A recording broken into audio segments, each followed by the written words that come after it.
नमस्कार दोस्तों, स्वागत है आपका हमारे चैनल कहानियों की दुनिया बाय वाणी में। तो हमारी आज की कहानी है पेपुज्जी, मुंशी प्रेमचंद की कहानी। तो चलिए शुरू करते हैं।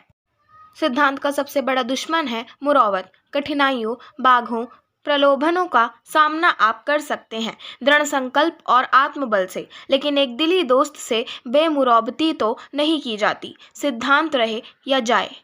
कई साल पहले मैंने जनेऊ हाथ में लेकर प्रतिज्ञा की थी कि अब कभी किसी की बारात में न जाऊंगा, चाहे इधर की दुनिया उधर हो जाए। ऐसे विकट प्रतिज्ञा करने की जरूरत क्यों पड़ी, इसकी कथा लंबी है और आज भी उसे याद करके मेरी प्रतिज्ञा को जीवन मिल जाता है। बारात थी कायस्थों की, समधी थे मेरे पुराने मित्र। बारातियों में अधिकांश जान पहचान के लोग थे। देहात में जाना था। मैंने सोचा चलो 2-3 दिन देहात की सैर रहेगी, चल पड़ा। लेकिन मुझे यह देखकर हैरत हुई कि बारातियों की वहां जाकर बुद्धि ही कुछ भ्रष्ट हो गई है। बात बात पर झगड़ा, तकरार, सभी कन्या पक्ष वालों से मानो लड़ने को तैयार। यह चीज नहीं आई, वह चीज नहीं भेजी। यह आदमी है या जानवर? पानी बिना बर्फ के कौन पिएगा? गधे ने बर्फ भेजी भी तो 10 सेर। पूछो 10 सेर बर्फ लेकर आंखों में लगाएं या किसी देवता को चढ़ाएं? अजब चिल्लपो मची हुई थी। कोई किसी की सुनता ना था। समधी साहब सिर पीट रहे थे कि यहाँ उनके मित्रों की जितनी दुर्गति हुई उसका उन्हें उम्र भर खेद रहेगा। वह क्या जानते थे कि लड़की वाले इतने गंवार हैं? गंवार क्यों, मतलब ही कहिए। कहने को शिक्षित हैं, सभ्य हैं, भद्र हैं, धन भी भगवान की दया से कम नहीं, मगर दिल के इतने छोटे। 10 सेर बर्फ भेजते हैं, सिगरेट की एक डिबिया भी नहीं। फंस गया और क्या। मैंने उनसे बिना सहानुभूति दिखाए कहा, सिगरेट नहीं भेजे तो कौन सा बड़ा अनर्थ हो गया। खमीरा तंबाकू तो 10 सेर भेज दिया है, पीती क्यों नहीं घोल घोल कर।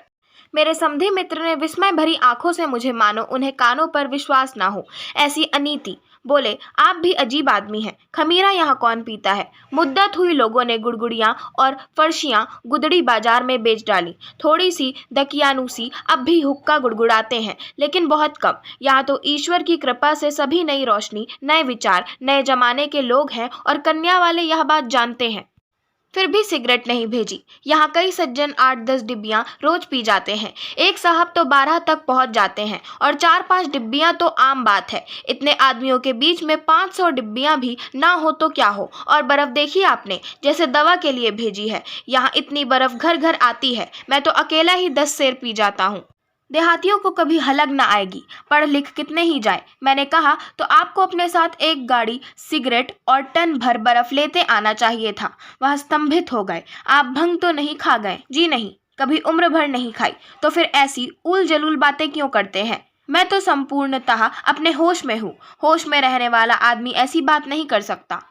हम यहाँ लड़का ब्याहने आए हैं। लड़की वालों को हमारी सारी फरमाइशें पूरी करनी पड़ेंगी, सारी। हम जो कुछ मांगेंगे उन्हें देना पड़ेगा, रो रो कर देना पड़ेगा। दिल लगी नहीं है, नाको चने न चबवा दे तो कहिएगा। यहाँ हमारा खुला हुआ अपमान है, द्वार पर बुलाकर जलील करना। मेरे साथ जो लोग आए हैं वे नाई कहार नहीं हैं, बड़े बड़े आदमी हैं। मैं उनकी तौहीन नहीं देख सकता। अगर इन लोगों की यह जिद है तो बारात लौट जाएगी। मैंने देखा यह इस वक्त ताव में है, इनसे बहस करना उचित नहीं। आज जीवन में पहली बार केवल 2 दिन के लिए इन्हें एक आदमी पर अधिकार मिल गया है। उसकी गर्दन इनके पाँव के नीचे है। फिर इन्हें क्यों ना नशा हो जाए, क्यों ना सिर फिर जाए, क्यों ना उस दिल खोल कर रौब जमाए। वर पक्ष वाले कन्या पक्ष वालों पर मुद्दतों से हुकूमत करते चले आए हैं और उस अधिकार को त्याग देना आसान नहीं।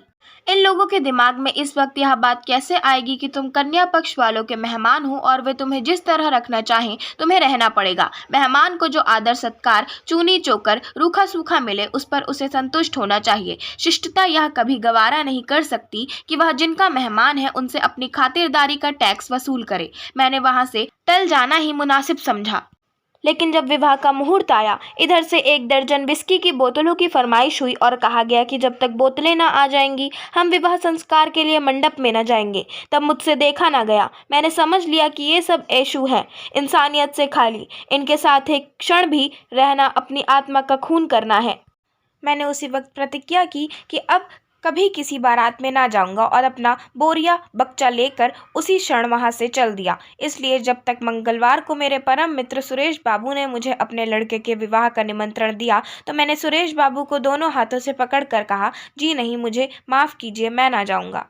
उन्होंने खिन्न होकर कहा, आखिर क्यों? मैंने प्रतिज्ञा कर ली है, अब किसी बारात में ना जाऊंगा, अपने बेटे की बारात में भी नहीं। बेटे की बारात में खुद अपना स्वामी रहूंगा। तो समझ लीजिए यह आप ही का पुत्र है और आप यहाँ अपने स्वामी हैं। मैं निरुत्तर हो गया, फिर भी मैंने अपना पक्ष ना छोड़ा।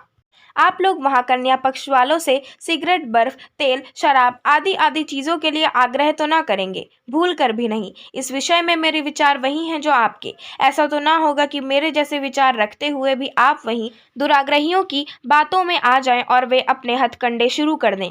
मैं आप ही को अपना प्रतिनिधि बनाता हूँ, आपके फैसले की वहाँ कहीं अपील ना होगी।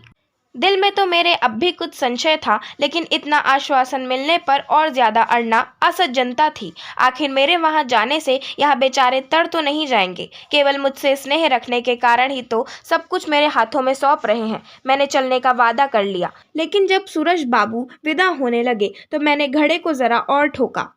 लेन देन का तो कोई झगड़ा नहीं है, नाम को नहीं। वे लोग अपनी खुशी से जो कुछ देंगे वह हम लोग ले लेंगे। मांगने ना मांगने का अधिकार तो आपको रहेगा। अच्छी बात है, मैं चलूंगा। शुक्रवार को बारात चली। केवल रेल का सफर था और वह भी 50 मील का। तीसरे पहर के एक्सप्रेस से चले और शाम को कन्या के द्वार पर पहुंच गए।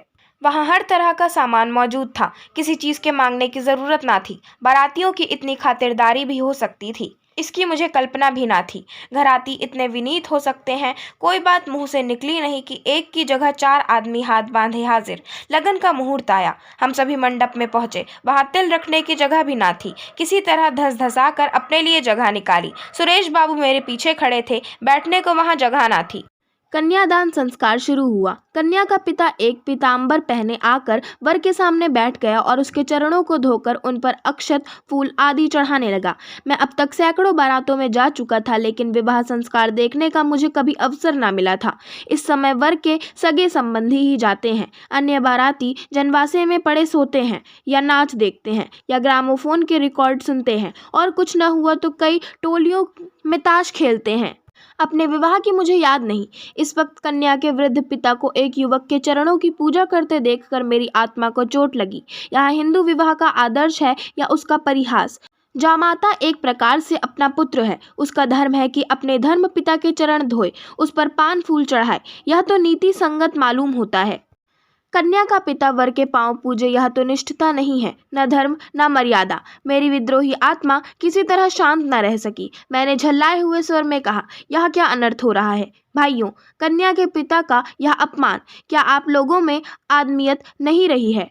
मंडप में सन्नाटा छा गया। मैं सभी आंखों का केंद्र बन गया। मेरा क्या आशय है यह किसी की समझ में न आया। आखिर सुरेश बाबू ने पूछा, कैसे अपमान और किसका अपमान? यहाँ तो किसी का अपमान नहीं हो रहा है। कन्या का पिता वर के पांव पूजे, यह अपमान नहीं तो क्या है? यह अपमान नहीं भाई साहब, प्राचीन प्रथा है।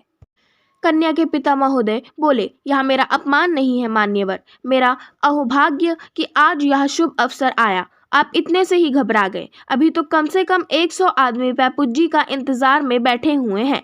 कितने ही तरसते हैं कि कन्या होती तो वर के पांव पूजकर अपना जन्म सफल करते। मैं लाजवाब हो गया। समधी साहब पांव पूज चुके तो स्त्रियों और पुरुषों का एक समूह वर की तरफ उमड़ पड़ा और प्रत्येक प्राणी लगा उसके पांव पूजने। जो आता था अपनी हैसियत के अनुसार कुछ न कुछ चढ़ा जाता था।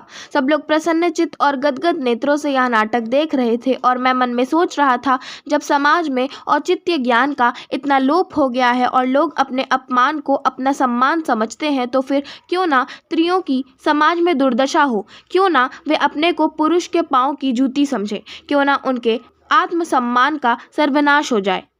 जब विवाह संस्कार समाप्त हो गया और वर वधू मंडप से निकले तो मैंने जल्दी से आगे बढ़कर उसी थाल से थोड़े से फूल चुन लिए और एक अर्ध चेतना की दशा में ना जाने किन भावों से प्रेरित होकर उन फूलों को वधू के चरणों पर रख दिया और उसी वक्त वहां से घर चल दिया। आशा करती हूँ आपको हमारी आज की कहानी पैपुज्जी पसंद आई होगी। अगर आपको हमारी आज की कहानी पसंद आई हो तो हमारे चैनल को सब्सक्राइब करें, वीडियो को लाइक करें और बेल आइकन दबाना ना भूलें। धन्यवाद।